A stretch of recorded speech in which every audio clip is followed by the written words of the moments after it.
You are now listening to the A Dose of Disruption podcast, powered by Experian.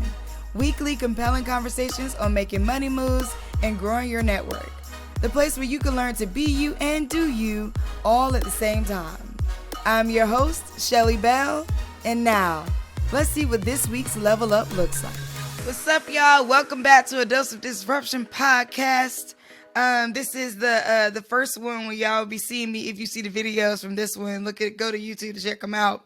I am Shelly Bell, youtube.com/I am Shelly Bell to check out all the YouTube videos of the interviews. You're going to be seeing me with my head shaved. Yes, new look, new me, no hair, don't care. On today's Shelly Brief, because y'all know what time it is time for the Shelly Brief. All right, so Shelly Brief. I want to talk about work-life balance, all right? Work-life balance. For me, work-life balance is not work on one end of the scale, life on one end of the scale, and me trying to put more work on one side, more life on one side, and really create some type of, quote unquote balance. That actually does not make sense to me, right? And I think there's really a corporate way of thinking about it. As an entrepreneur, I don't have the luxury of being like, well, let me split my work and my life into two. It's really like work and life all in one. And being an entrepreneur is a lifestyle, and there's nothing wrong with that. And working for Black Girl Ventures is definitely a lifestyle. But it means more, what work-life balance means to me. I don't look at, I don't go oh, it's noon, I'm at work, I can't live life. And I don't go, ooh, it's 7 p.m., I'm at life, I can't be at work. If I feel like working at 9 p.m., 4 a.m., I'm gonna work. If I feel like living life at 11 a.m., I'm gonna live life. If I feel like, ooh, I need to take a nap, I'm going to rearrange everything so I can take a nap. Because in order for me to be the best me, it's not just the best me for 8 hours. It is, I want to be the best me 24 hours a day. And so I can't cut myself open, bleed all day, and then band-aid it overnight. And I do not want to build a culture like that at Black Girl Ventures. And I do not want to build a culture like that for myself or for my employees, in general. So in any instance of me working or creating other businesses, I don't want that. You don't cut yourself open when you agree to work the job or agree to be an entrepreneur. Oh, yes, to entrepreneurship. And now you're bleeding all day long. And then overnight you patching it up, put a Band-Aid on, go shake it off and put on your best face for your family at night, and then in the morning you rip the Band-Aid off, you go back to work, you bleed all day. No, that's not balanced at all, actually. In fact, whether you're a corporate employee or an entrepreneur, my thought is to the elements that keep you feeling great, add them, move them around. And, it can be more, and everything ain't work in life, and that's it. Everything is not being with family, being with yourself, or being at work, being with your coworkers. Maybe you are putting different colors around you. I stopped listening to certain music. Right now, I do not listen to music. Oh, that sounded real country. I said right now, I actually no longer listen to music that's about heartbreak. I don't listen to music that's about being sad. And don't get me wrong, if I'm in a mood and I want to be sad and I be sad, I might, but doing what you want in a way that you want to do it and keeping it 100 with yourself. The first place is to start with keeping it 100 with yourself. Right? Why am I actually doing this? Sometimes people complain about things, and it's not even the thing they're complaining about. It's the problem. It's them or something underneath it. So it's really addressing head on what you want to do and who you want to be, and then working for that to always be. Somebody, somewhere along the way, somebody told us, oh, you can only have what you want half the day, right? Or you can't have what you want all the time. You can't have everything all the time. That's total BS. I call BS on that. You can have what you want all the time. You can be who you want all the time. You can go where you want all the time. You can be who you want all the time. You can go where you want all the time. Be what you want. Go where you want. Do what you want. I said all the time. All right. I mean, that's watch out for my album dropping this week. No, but really, you can be and do what you want all the time. And as one of my favorite people would say, Alicia Wilson, she says, be all that you are as soon as possible. So if before this moment, you were having feel like you're doing a quote unquote terrible job at work-life balance, or before this moment, if you were, feeling like you were out of balance with like things and people in your life, then I would just say visit where you've maybe said to yourself, well, I can't have all I want all the time, or everything can't be great all the time. Everybody think everything can't be whatever all the time. Like, that is BS. And so I am saying, let it go. That's not working.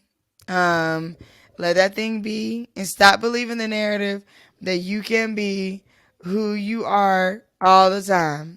Because you can absolutely be who you are all the time.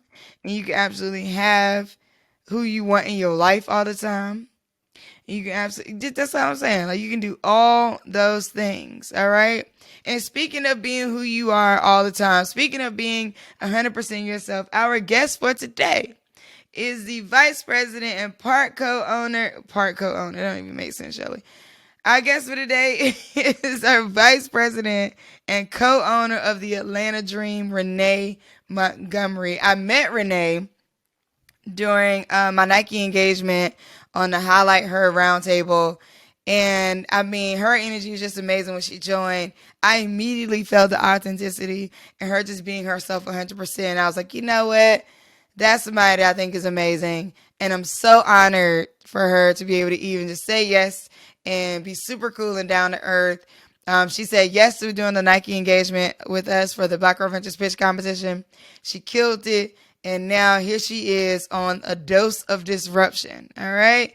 Remember my song, be who you are all the time. You can do what you want all the time. You can go where you want all the time. Do what you want. Be who you want. Go where you want to go all the time. Okay. All right, y'all. Let's get into it. All right, welcome to A Dose of Disruption, Renee Montgomery. I can't wait to get into all the things.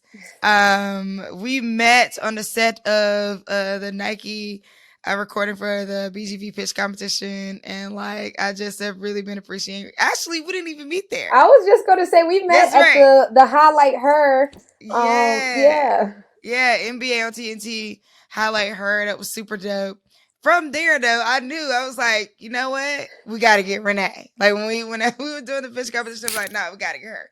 So I'm so glad that you answered the call and just to know you in general. So I always kick it off like this. You could be doing anything in the world, okay? You could be mountain climbing. You could be bike riding across the country. You could be fighting sharks and saving whales in, like, other parts of the world. But you have decided to, one, be a WNBA player, move from there and just freaking take over a team. So tell me, and we can get into all the parts, but why this role, this position with the Atlanta Dream? You know, Atlanta Dream was the team I was playing for, and a lot of people may not know, but I've lived in Atlanta for 9 years. I just haven't played for the Atlanta Dream. I've been playing with them for 2 seasons, and then I sat out of my last season. I opted out. But I felt like this was home for me, my home away from home. I grew up in West Virginia. I knew I wasn't going to live there long term, but I feel like this is my city. So when people, were curious, well, why the Atlanta Dream or why I even came here, because I left my championship team of Minnesota in 2017, and everyone was like, why would you leave after winning a championship? And I was like, man, I just want to be at home. I want to play home. I want to sleep in my own bed. And so with that same energy, I wanted our team to be lit. I wanted our city to recognize our WNBA team here. And I just felt like that wasn't happening. It was at a certain point, but we disconnected from the culture, from the city, from the community. And so that was kind of my why as to why I wanted to try to have an impact here in Atlanta. All right, so let's take it back. All the way back, all the way back. Before the WNBA, Mhm. like, where did this inspiration, this, like, you are such a ball, really great, like, ball of positive energy. Like, where did this, when did you start playing basketball? I played at 5. I started playing at 5 and been playing literally ever since. But I would say this ball of energy, man, I grew up in a happy home, and like it's just I don't want to. That's my parents were happy people in a sense of they raised us a certain way. Like if I said I want to play in the WNBA when I get older, my parents would be like, well, then you're going to play, baby. Like that just kind of the energy they kept. My sister, when she was younger, she's like, I want to be a doctor, and my sister's a doctor right now. So you know what I mean? Nice. It's just that's just the energy that was in our house. Our parents didn't allow us, and you got to remember, we grew up in West Virginia. So we're young black women, young black kids growing up in West Virginia. It's not the most enabling place to be if you're a young black person that's trying to think about doing something big. So my parents made it a point to make sure that we thought we could do anything we thought we could do. They let us know we could. And they went to an HBCU in West Virginia, West Virginia State University. And so I kind of got a glimpse early of what Black excellence looked like because I was at the homecomings, I was at the step shows early. I was probably there a little too young because I was turned up in there. My sisters in AKA. So I was very in tune with Black culture, HBCU culture, even though I was in West Virginia. So I don't know. I think that all of those things helped me grow up to be prideful. It helped me grow up to be confident because my sisters wasn't going to allow anybody to tell me I couldn't do anything, and my parents always said I could do it. So I guess that's where it came from. Nice. So, when you want to grow up, did you want to be a WNBA player? Like, what was your first access to what that even looked like?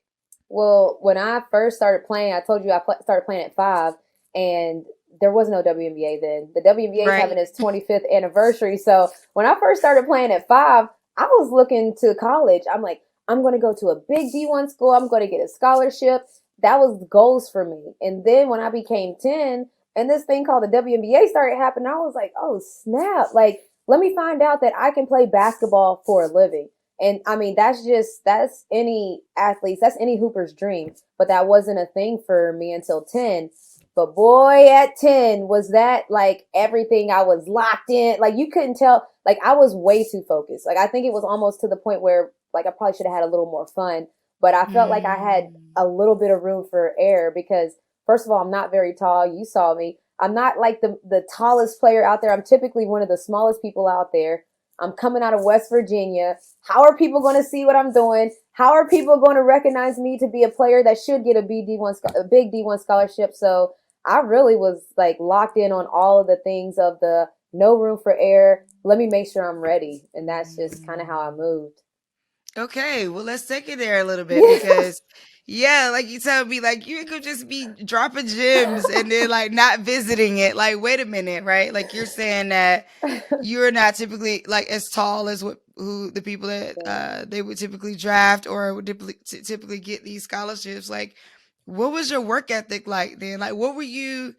What kind of like things that you had to keep in mind? Did you have certain affirmations you always said to yourself? Did you have like, certain things you would hang up in your room? Like, what was your like, I don't have to look Man, like that to yeah. go where I want to go, but I'm going to go where I want to go. How do you maintain that? Well, I'll start with my affirmations were my family. I didn't have to hang anything up. Like they would hype me up on I'm the youngest in the family to put it in perspective for all of you guys. So I'm the youngest. I have two older sisters. My parents have been married for 40 plus years and counting. So we grew up in that type of household where my sisters was not going to hear nothing about anything bad about me, and my parents spoiled me rotten. So I'll preface with that because I understand that now as an adult. But when I was younger, my work ethic, I'm telling you, well, and to the kids these days, they have social media, they have TikTok dances that they have to do, they have so many things. I didn't have any of that. We didn't really have the internet, as you know. When we were Hmm. younger, it was more so you played outside, you did more active things. And so all day I had to just, my mom was a college professor for 30 plus years. She taught at the HBCU that they went to. So I had to get school first. That was the only thing that I had to make sure was on point. It was school and God, and then boy, basketball was like my whole entire life. and it was fun. Like I thought it was lit. I would literally dribble outside for hours at a time. We didn't have a hoop at my house in the beginning when I first started to fall in love with basketball. We didn't have a hoop. We just had a driveway, and I would just be dribbling all day on it and just try to make sure that my handles was right because that's all I could do.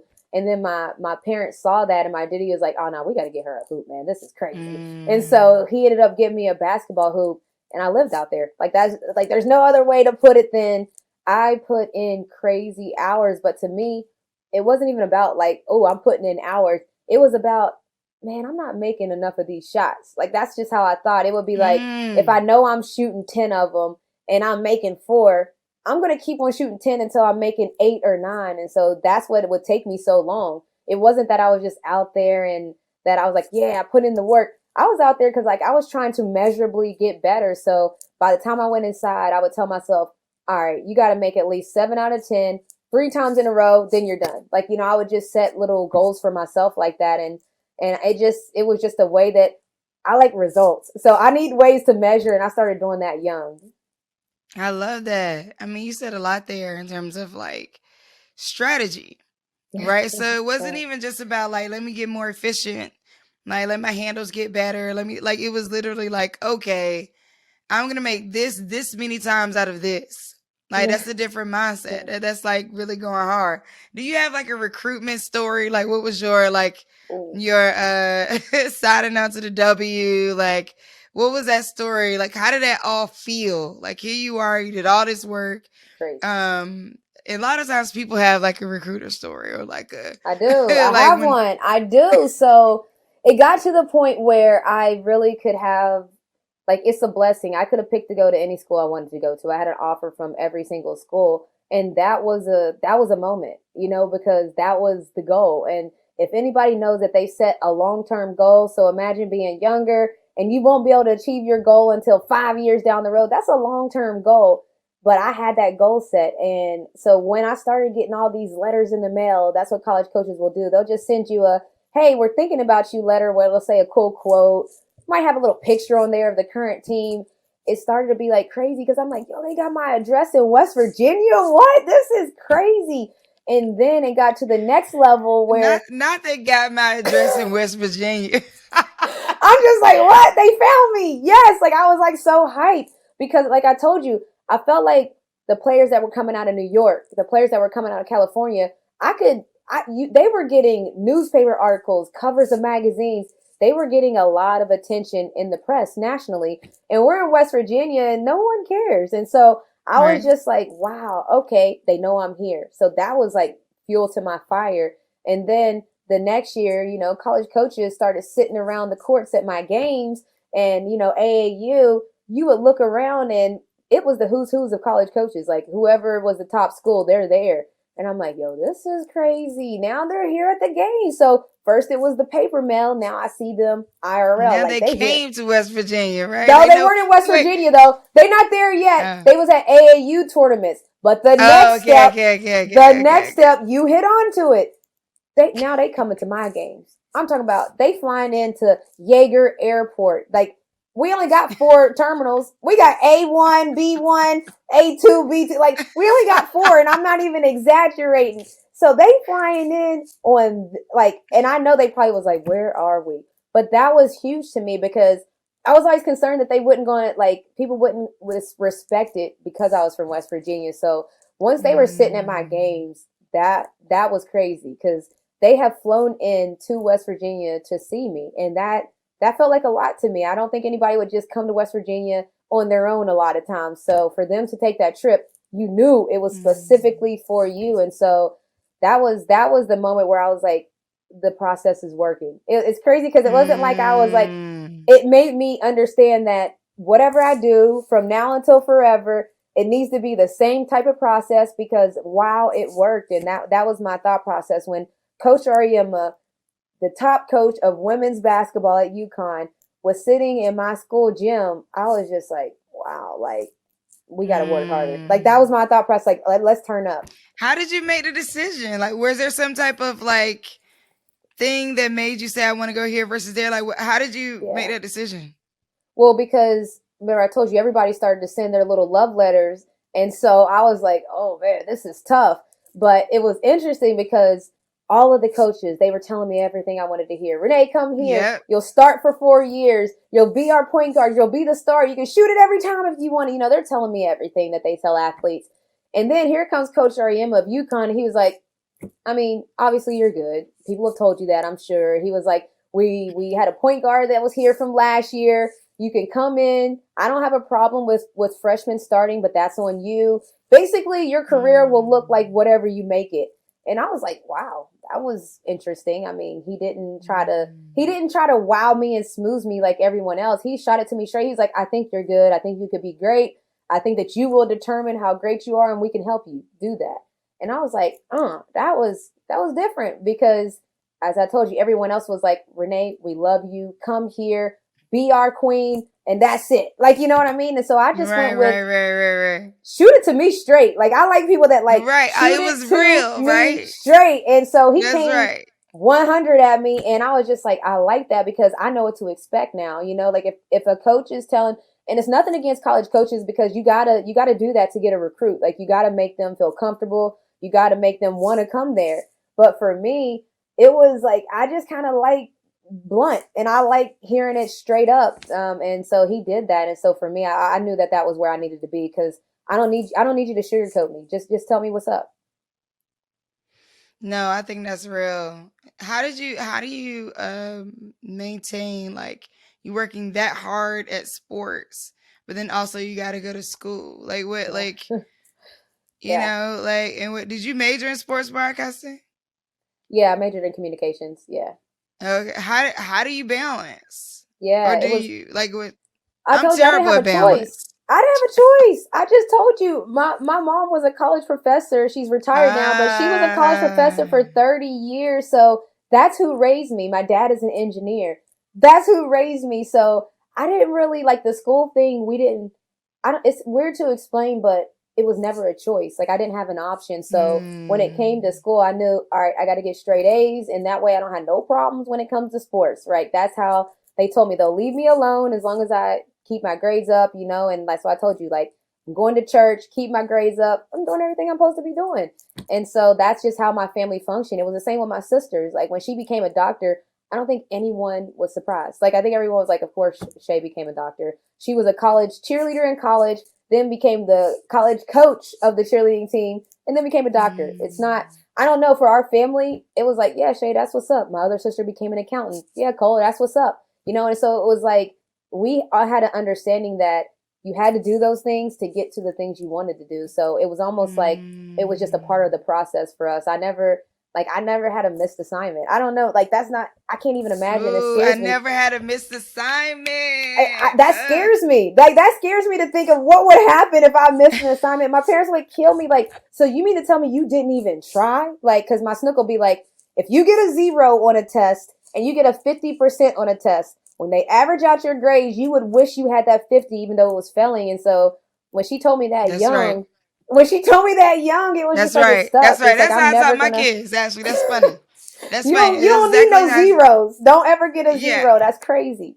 that's right. But but what I loved about what you said, I never had a missed assignment, because even bigger than school, Yeah. right? Like, looking at, like, your journey and your path, like, you definitely have not missed any assignment that the universe has given to you. You like, that's what I'm supposed to be doing. That's what I want to do. That's where I'm going for. You just putting all your energy into that and going hard. So, like, With it. that should be in fact, when you write that book, Yeah. like, I never had a miss. Listen, That'd you be the, preach it. Look, I'm taking these ideas. I'm gonna tell you right now, because you're an uber creative and I respect it. So yeah, I'm gonna have to jot that down. Like, not now, but right now. I never had a missed assignment, because that's real. that's real. So I think one way that I saw it written is you jump from hardwood to the boardroom. So let's get into it. Okay. So there you are, Yeah. winning championships, doing your thing. And then, where, like, these conversations, thoughts, situations, like, what were you thinking, when you decided to not go back Just what were It you was a thinking? lot. Like if It you was a lot because I just told y'all how much I love basketball, right? So it was right. just not easy, and that'll tell you how serious I was about what was going on as well. And so for me, I lived in Atlanta for 9 years. I talked about that, so I felt like I'm a part of the community, like I really did. So when I saw what Mm-hmm. was going on, I saw George Floyd happen. I played for the Minnesota team. We had already done our protest in 2016. We wore shirts that said "Change starts with us" because we wasn't feeling what was going on with the Minnesota Police Department in 2016. That was more about Philando Castile. But then you Mm-hmm. fast forward to 2020, and I'm just like, man, Atlanta is turned up. Like it was protests everywhere. There were protests outside Sure. my window. There were protests all day. There were cops here. They brought in backup, and there was just a lot going on. Ahmaud Arbery ended up getting killed. And so for me, I'm like, yo, this ain't it. Like Right. I'm one of those people that and then we were all still. I need to say this too because I think that the pandemic has so much to do with the movement. Everyone was at home sitting still, and that's not normal for me as is because I'm usually Mm-hmm. so busy. I'm taking 3 flights a week. Like that's just was my normal life. And then I go from 3 flights a week to I'm just sitting at home 7 days a week. And I'm looking at the TV like, wait, what? Now, I always knew it wasn't where it should be. I just Right. thought we were further than we are. And so when I was looking at everything going on, I'm like, nah, man. Like I called my parents and I was nervous. I'm like, so what should I do in this type of situation where the protests are really getting rowdy? I don't necessarily know where I should fit in at. And my Right. snook, which is my mom, she was so calm. I was like, I had a high energy to myself at that time because I had never Mm. seen nothing like this before. And she was just like, oh, no, that's good. You good. Like people, that's just what people do when they don't feel that their voices are heard. They got to make it felt. And she just said it like as such a matter of fact. And I'm like, okay, so I'm good. Like I just had to like make sure, like, so I'm good. And she's like, you good. You could go out there right now. You good. Like, and she was just like telling me like, this is how it's supposed to go more so. And Exactly. so when she said that, that changed like everything for me. Cause I'm like, okay, so if this is how it's supposed to go, then how do I get in where I fit in? That's kind of how my mind started working. Like, all right, so if they doing what they supposed to do, then I'm probably not doing what I'm supposed to do then by just sitting here looking at them doing their thing. So that was that moment that started my mind on the what can I do? What's my make it felt moment? And then, as you know, I ended up opting out of the 2020 season. Mm-hmm. And I was like, look, I'm all in too. What's up? Like, I was like basically saying to Atlanta, like, look, I'm here too. What's good? What we doing? That's just how I felt in my mind of what I was doing. So you're like, okay, I'm gonna get in the game, but a different game, Got to do it. right? I'm gonna do something about what I see. One, I just want to commend you because that's big. That's huge.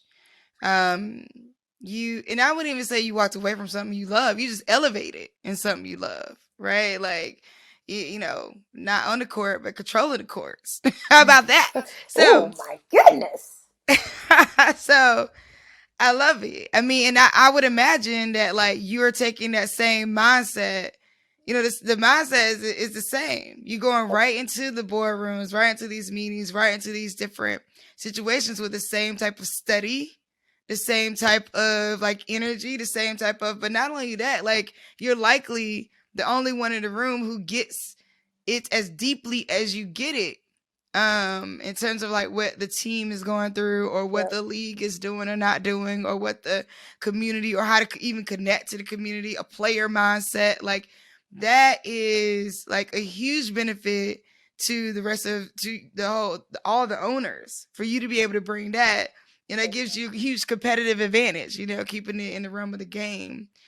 But Definitely. like, do you get like bored where you're like, Woo. this okay, you know what? I'm just about to go play basketball. Like, do you ever get where you like y'all tripping? I'm like, No. how? Oh my gosh. Shelly, let me tell you something. Let me tell you a little something. As a player, when I showed up, so we just had media day, and media day for me, I'm vice president of the team as well, and the things that I'm over are marketing and community. So for me, media day is my Super Bowl. Now, as a player, I've been to 11 media days because I know that because I played 11 years in the WNBA. So I've been to 11 media days. I will never look at media day the same. There's so many things that you need to do on the back end to make sure that the media day is lit on the front end. And so, I mean, to your point, I'm the same me that I was on the court. So it's our Super Bowl, right? So I'm emailing everyone like, yo, what up, squad? Let's get it. We got a big week coming up. Like, I'm talking to them like it's a big game coming up, because for me, that's the only way I know. And I know how to work with teams, and I know how to get that positive energy. So remember, I told you, since I was little, once I figured out my process, I just keep it. And man, shouts to our staff at the Atlanta Dream. Shouts to the other co-owners, Suzanne and Larry, because they allow me to just be me. And I mean, in every aspect of the word. Like, they lean to me, to your point of, okay, in the basketball world, what would you want to see as a player? They ask me those type of questions to make sure we're doing the right things for the players. They lean into the fact that I do have that experience. And for me, that's empowering, because then I'm confident. Like, I don't mind. I don't have to, I know that there's all kinds of different business email etiquettes, and I know people can be spicy sometimes. I've heard that too. But they allow me to just be like, yo, what up, team? This is what we got to do. And I talk to them like I talk to my other teammates. And so I think we're building something different here. I think that I don't understand why this hasn't been the process before. You go from player to either coach to management to ownership, because who would take better care of a brand than somebody that dreamed about it their whole life? Like that was me. That's right. And somebody who's been on the court. I mean, like, my you whole literally life. been in the game. So, it's interesting, because I always say, like, and no shade to the SBA, okay? But I have said, like, it's interesting that, like, you go into some of these offices to get, like, entrepreneurship training, and the people haven't been entrepreneurs. And it's like, that's very interesting. Yeah, who could train you to be an entrepreneur better than an entrepreneur, right? That's very interesting. And a lot of times, some of the government programs like SCORE, no shade to SCORE, That's but right. they it's mostly like men who are Asian or white. So, and a lot of the entrepreneurship programs that exist all exist as if you have money already. Yeah. So, like, they're built as if you already have money. They don't speak to every journey out there, right? And so, having different people at the table that can speak to the whole journey, also, so you can know how to communicate and navigate in a different way, and just like see more success. Like I said, I think it's a huge competitive advantage to have you at the table in that way, because it's just there's things that they wouldn't know. But to that point, sports is just a glimpse of the world. So you just hit on it. Sports is magnitude. Why would you not have athletes who's done it be in that office? But it can work for any profession. It can work for, like you said, entrepreneurship. If you've never had to bootstrap a company, like I know you have, I know I have, if you've never had to bootstrap it, pick it up from its ground, take that L, take a loss with your own money on the chin, like that's a different journey. And anybody that's built any type of company, they know that journey. They know trying to get people to buy into your brand. But if you've never done that, to your point, SBA, again, it's always no shade. It's just, we're just bringing attention to, this is the same thing as sports. I'm not shading the WNBA. I'm not shading the NBA. It's just a reality that probably should need to be adjusted. So what does ownership mean to you? Like, what does that mean? Like, what does it mean to be an owner in your context? Listen, I'm a Hamilton fan, so when they started the song, I want to be in the room where it happens, I like listen to that stuff on repeat. But my kids do too. It's real. It's like everything. They're saying some real stuff in there, because they're talking about how can you create a certain level of change if you're not in the room where the change is happening. And so for me, when my fiance, and I have to give her credit, because like I wasn't thinking about it. I'm just being real. I just saw myself as an entertainer. I saw myself as, and sports is entertainment, in case people don't know. We have to perform, we have to put on a show, and we are judged by our performance. We're entertainers. So I just saw myself as an entertainer my whole life. I played basketball, and then I also knew that I wanted to broadcast, do hosting, that aspect. My fiance, she saw me as a boss. And so she's the one that was like, yo, you always talk about you want to create big change, but why are you not trying to be an owner? Like, she basically was like coming at me like, why are you not trying to do this? And she was like, can you imagine what you could do from an ownership position? I was just like, dang. And I was just like, there's no way. You know, like that's just the normal inside Mm. you being like, how? Like that's kind of just what I was like, how can this happen? But she just kind of stayed on my head. Like she was just like, nah, like it can happen. You just have to make it happen. Like, and she just kept on bringing it up. When something else would I happen, she love would be that. like, you still don't want to be an owner? You know, like, and she would just keep, you know, like picking at it. And so then I'm like, once I made the decision, I was like, you know what, we got to do this, don't we? And she was just like, you got to do this. I'm like, dang, we got to do this. Like, and so it was almost like I understood that this was something I needed to do. And then now fast forward to where we just had our first ever all Black woman broadcast team for the Atlanta Dream. We have 4 Black women that will be our broadcast crew. It's unheard of in sports. Like, you know, it's unheard of. And Listen, so we gotta stop and big it up for that. Okay, say that one more time. First, all all Black female women Black broadcasting. woman broadcast here in Atlanta. And Yes. I mean that I was proud. Like it's weird because maybe former professional athletes or former athletes, anybody will get this. This was a proud moment for me. Like I felt like we had like won something. Like I felt like we did something really big because this is play-by-plays to be a Black woman is not very common, but we did it. And we did something that's not common, but man, look at representation because we're a league that's comprised of 80% minority women. So why wouldn't the broadcast team look That's like right. that? And so for me, it was like, I'm telling you, it's a different type of happiness, pride when things like that happen. So it makes me know that, of course, my fiance, Serena Gray, shouts to you. Hi, baby. Of course, she's right. And then also it's just like being in that room where it happens really matters. And it wasn't just me, by the Mm. way. I want to make sure people know this was a whole group effort, but this is just where the Atlanta Dream's going now. And this is my dream. Like, this is crazy. That's dope. Yo, that's Crazy. so great. Wait, I got mine. Oh!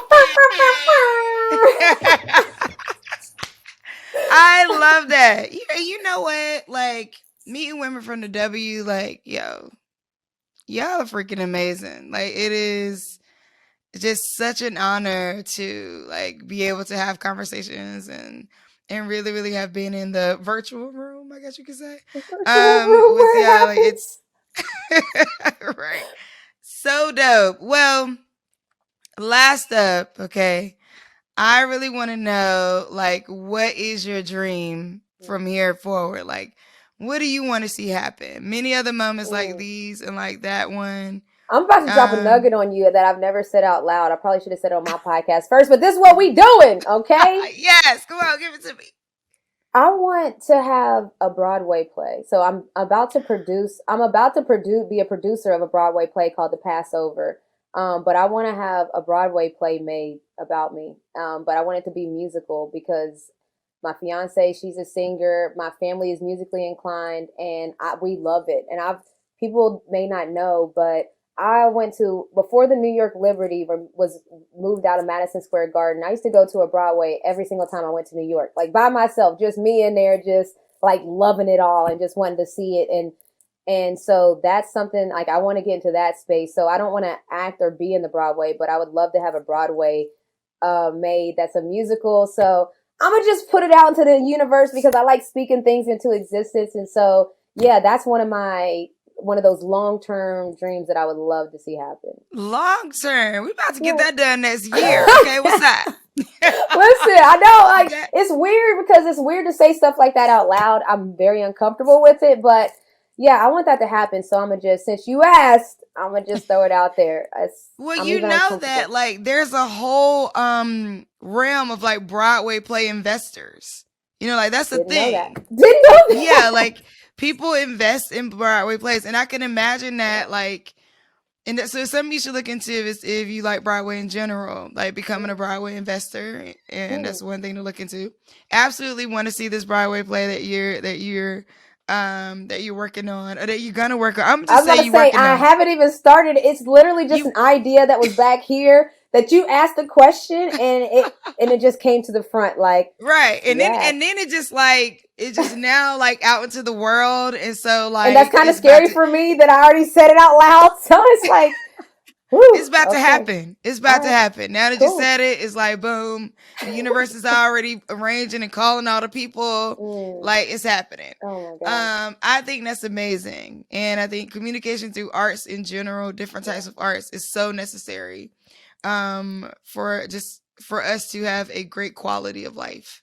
So Love I'm it. excited for what you're gonna create. And thank you so much for sharing your story with us. And like I'm rooting for you. I need to get all the Atlanta Dream gear. Come on. You need Um to be Team Atlanta Dream. You are a friend of the team. You know how people say yes. friend of the show? You are a friend of the team. We need all of that. Like, that's what we're trying to. And this is, I'm glad you said that because we want the Atlanta community to be possessive of us. Like, yes, we're theirs. But we also want the people that aren't living in Atlanta to be like, nah, they're ours too. So we need those friends of the team that are in Atlanta and not in Atlanta because I just think that we're building something crazy over here. Like, people don't even know the stuff that's in the works, but we're building something crazy. Get into it. Okay, I'm with it. I will. Okay, listen. I'm a little bougie with mine, so I'm gonna need like I'm gonna get some Okay. gear. I'm gonna have to get Okay. me a wristband that's like friend of the team. I'm gonna have to get something. Okay. Okay, we're gonna have to figure it out. I'm gonna have Hit to me get purple up. and Send me pink your sizes. nails. Let's But we got it. brainstorm together because we got to get, that's something, you're hitting on something. We need to get our swag where it should be. I don't know if our swag is where it should be yet. So that's in the works. We need to work on that. So That's how you get listening. people to take ownership because it's like I got something Yep. that I'm wearing, taking with me, whatever. But Noted. I'm not physically there, but my brother's there, I have family there, and we have presence there as Oh Black Girl no. Ventures. Then that means you're here. You got Yeah, family here. You here. Black Girl Ventures also has founders that we funded there, and we have cohorts there that we host every year. So we want to launch a fellowship there. We haven't yet, but and we're about to be working with a bunch of HBCUs. Yes. So stay tuned because we're also trying to get the HBCUs there. We'll be working with Stay them. tuned. Atlanta Dream by Black Girl Ventures. I'm just gonna put it. Look, I'm just gonna put it out in the universe. I'm sorry. I like to speak things into existence. We want to be involved in HBCUs and their growth and empowerment as well. So I just see too much synergy. Atlanta Dream by Black Girl Ventures. I just see it. It's done. Listen, don't threaten me with a good time, Renee. Okay? Let's go. We know you got your Shark Tank watching on. Okay, you're speaking to me, Shelly. Yes. So I want to bring back the pitch competition the way we did it this time with you as one of the champions. I want to turn into a show. Like I want to turn into a whole like regular seasonal show. So stay tuned for that because I'm gonna be pitching and Shelly, everybody. I'm sorry, we're taking it in front of you guys right now, but you know that there's so many athletes that want to start businesses too. So we could have a special episode that's the athlete ventures or something. Like there's athletes. But look, let me tell you this though. It's so funny you should say that. I was talking to just a couple different folks, Erica Alexander. I was talking to Angela Simmons different times. And one of the things that came up was like, there's no incubator for people who already got money or who are already high profile people. It's so crazy that I was literally just thinking We're taking it, y'all. Get into what just happened, okay? Get into it. This morning, literally, it came to me again. I said, you know what? I was just going to be behind the scenes with it. I was like, I should actually hit up some folks to see like, how do we create something for people who already high profile, have money? It don't even necessarily have to be visible, like, out into the world, but just something where it's like, you can also get the business knowledge that you need to just run what you're running. Like, because based on the data that we found. Just because you have the money doesn't mean you'll know how to start a business, create marketing. That doesn't just come with the money. I just said it doesn't just come with the dollar sign. So yeah, Shelly. So if you needed a sign, this is it. Okay. Okay. You know what? And since you said it so plainly like that means I got to go write it up and get it done. So I'm that kind of person. I love it. I'm here. We here. And this just happened live. That's what happens when you put creatives together that want to create positive change. I'm just trying to say, like, we didn't plan this. I'm making sure they know we didn't plan this. Nah, we didn't. No, but you're right. Like, there needs to be something for people who are trying to, and honestly, until now, until this engagement, I really didn't know that much about the W. I didn't know like how much, not only when we were talking about starting businesses, but like amplifying your voice, what to do with your brand. Like outside of just like people tugging at you for like, can you appear? Can you like, that is one thing, but like, what do you want to do? Yeah. What do you want to say? You know, how do you want to make people feel? How do you want the community to feel? I had You're no a sneakerhead. idea. How do you want people to see you with your sneakers? How do you want your collection out there? People don't recognize you as a top sneakerhead. Why not? What you trying to do? Yeah, there's a lot of stuff going on. That's what I'm saying. You on to something. I just was trying to add a little fuel to your fire. Like there is a need for what you're doing. Yeah. No, I think that's right. All right, well, I'm gonna hit you up. Hit me. We can figure it out because I think that's right. I also want to figure out a way to definitely work with Atlanta Dream, make some community stuff. So we'll and get, because we do pitch competitions there every year, but we're gonna be doing some deeper things, like I said, around like HBCUs and stuff like that. So 100. We'll definitely be in touch. Yeah, y'all. We did not plan this.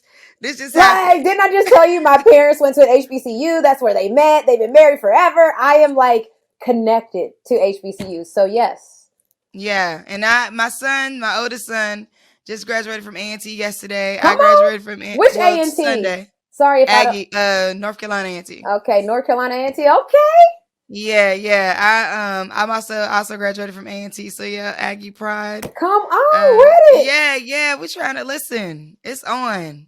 I'm ready. I'm just gonna let you know. You just hit my line. You got my number. Hit my line. That's all. All right, got it. Done. Done. And let's get this Broadway investing going. All right, let's go. You just made my heart race. Okay, so it's never been like an out loud thing. My family knows, so that was like, whoa, okay, I really said that. Like, thank you for sharing with us. Yeah. It's amazing. Like, this is so awesome. Yeah, it's crazy. It's crazy. First of all, who doesn't want a musical? You know, like, come on. You should listen. You should do it. Things about to open back up. This is the perfect time to get planning. Get people in the background planning.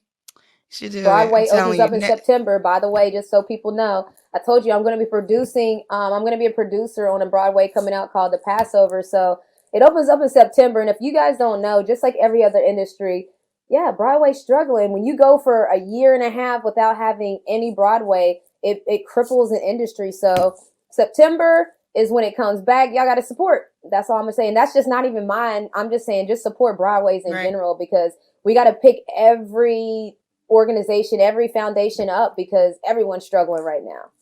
That's right. Especially in the arts. Gotta be like, the arts needs the help. I mean, thank you for that. And keep us posted. If there's a site or anything that we should drop, we can drop it in the show notes and let people know to go get tickets, know to look out for it, follow it, something like that, all of that.